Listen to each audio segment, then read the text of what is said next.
But of course, if she looks like causing trouble, I'll fix her, no worries. And she'll have no one to blame but herself. Mrs. Reynolds, the way I feel right now, I haven't got enough energy to lift me little finger.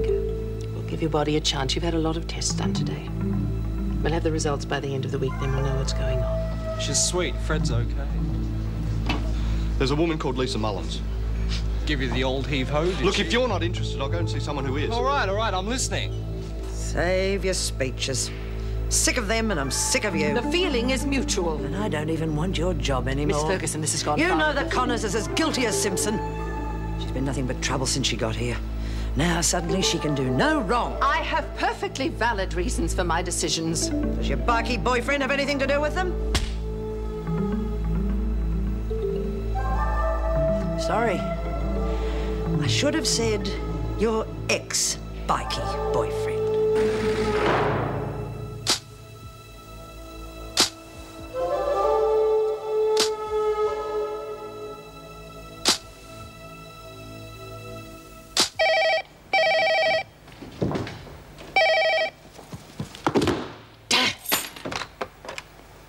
Anne Reynolds. Someone phoned through and I missed it. Was it an outside call? In future, give me time to get to my office, will you? You knew I was on my way. That bloody woman, honestly. No, you won't. Governors aren't allowed. Sorry, Meg. How are you? Better than me, I hope. Well, that wouldn't be too hard. Still Joan, I take it? Who else? I hope you didn't mind me phoning last night. I had to talk to someone. No, not at all. I wasn't having a very good night myself. I'm sure she just did it to get a reaction. You should have seen her face after that remark about Dan. Don't go on about it. You'll only upset yourself. Just don't let her win. She already has. I hit her.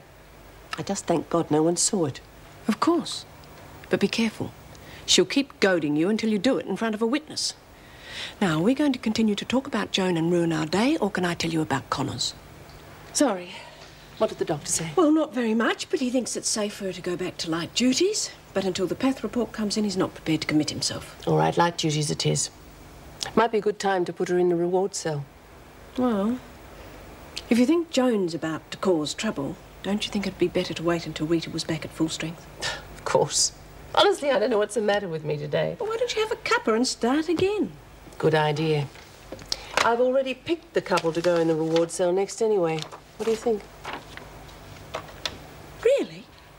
Thought I'd get that reaction. Oh, Pat, could you organise a pot of tea, please? Don't bother telling me I'm late, I already know. That's what I think it is. I'm surprised we bothered to turn up.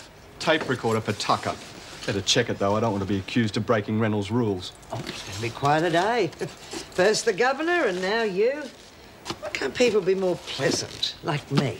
What have you got to be so happy about? Projects, Mr. Adams. Always have one up your sleeve. It helps relieve the boredom of this place. Projects, I'm not with you. Well, let's just say I'm expecting some rather strange behaviour from our normally peaceful, passive governor. Oh, you'll know it when you see it. Just make sure you're around whenever I'm with Reynolds. Yeah, sure. I take it you met Bob last night? I did. And? I doubt that Lisa Mullins is going to be a problem for very much longer. There you are, Mr. Adams. See, you have a project, and already you've got a smile on your face. Oh, Mr. Adams, did you know the governor's looking for you? No, what she want? I don't know, but I wouldn't keep her waiting if I were you.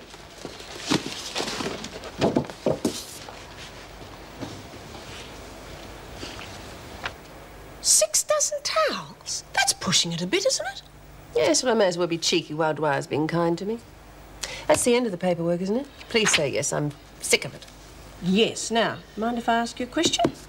I know. Why am I putting McPherson and Tucker in the reward cell, right?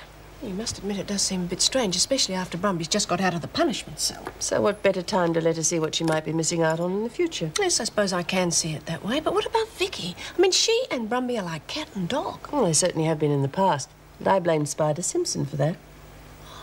And now that Spider's gone, of course. Don't tell me I've done something right for a change. You are back on the payroll. You wanted to see me, Mrs. Reynolds? Yes, Rodney, come in. At the tape recorder. It is, and I'd like to go on record that I'm doing this under protest. Understood. And if you don't mind, I'd rather not be around when you give it to her. I'm afraid that won't be possible. Is that the bill for the second sitting, Mrs. Moore? Yes, they should be settled in about 5 minutes. Good. I want you to take that to the dining room and give it to Tucker. No.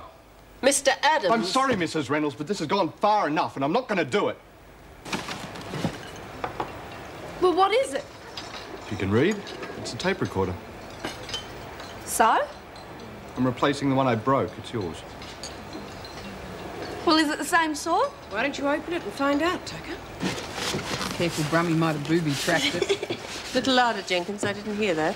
Oh, nothing, Mrs. Reynolds. Yes, it was. Something about a booby trap? Oh, it was just a joke, you know. No, I don't know. Mr. Adams has paid for this out of his own pocket. Yeah, well, he broke mine, so he had to.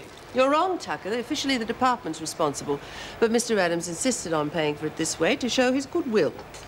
If you want my opinion, I think he's being very generous, especially after the way you treated him yesterday. It's only a joke. All right, Alice. I accept that. But I am fighting very hard to bring new ideas and reforms into Wentworth, and I will not have it ruined just because of one of your jokes going wrong and causing trouble. Do you understand? Yeah. Yes, Mrs. Reynolds. Good. I think you've just been crossed off the Christmas card these days. yeah, very funny. Thanks for sticking up for me, team. Oh, no way. She was great, wasn't she, Reed? You all right? Yeah, terrific. How do you think it went? Well, it's hard to tell with kids like Tucker. I mean, she should have been more than happy with that new recorder. But if she is, we'll never know about it. Would have been easy enough for her to say thank you. Oh, dear, no. It would have ruined the image. Mrs. Reynolds. That business about the department being responsible for the tape recorder, is it true? Yes, why? I see. If that's the case, I want to put in a formal complaint. That thing cost me a lot of money. I can't afford to buy things for prisoners. You can't afford not to buy, Mr. Adams. Come on. What you did could have caused a lot of trouble for the entire staff. It was very unprofessional of you, Rodney. If you want to go by the book, I'll make out a report naming you as the officer who destroyed a prisoner's property. Oh, look, all I'm saying or is you can do it my way and hope the women call it quits. Now, what's it to be? Just forget it. I'm always in the wrong anyway.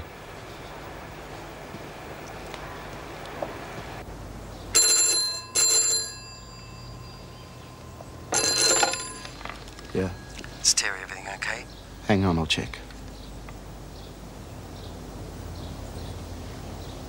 Okay, what's on? She been giving you any more trouble? No, she's been very quiet. Too quiet. I think she might have heard us talking last night. Have you had a word to Ron yet? Yeah, he wants her dead. Yeah? Well, I never really thought he'd be able to get her out of the country anyway. Who's going to do it? You are. He thinks a lot of you, Matt. Oh, no, hang on. I mean, if he wants her killed, well, look, I'm no trigger man. Ron reckons it's worth $7 grand to you. $1 million wouldn't be enough, Terry. You know me. Come on, it's not on. It was worth a try. Look, I'll be up there as soon as possible. Good. No, don't. Please. Shut up. Shut up and sit down.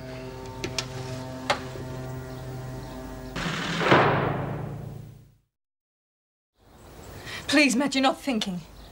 Shh! Let me go. I won't say anything. What'd be the point? If I get caught, I'll go back to jail anyway. Look, Ron Willis wants you dead, and he's a dangerous man. I'm certainly not going to cross... He's only dangerous because he's got people like you to do his dirty work for him.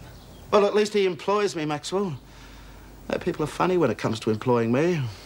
Or perhaps it's because I'm too old. 36. What do you reckon, Maxwell? Do you think that's the reason, eh? No. And it isn't because you're blind either. It's because you've got a criminal record. Like me, we haven't got a chance. Oh, it's birds of a feather now, is it? Comrades in arms. Well, you won't get away with it, Maxwell. It might be some consolation for you to know that Terry's a very good shot. Sit down.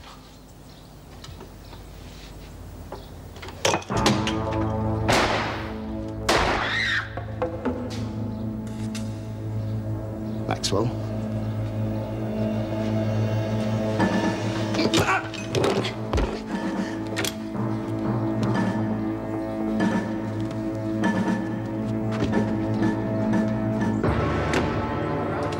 If everyone would just keep quiet, I might be able to work out the new duty roster. Quiet.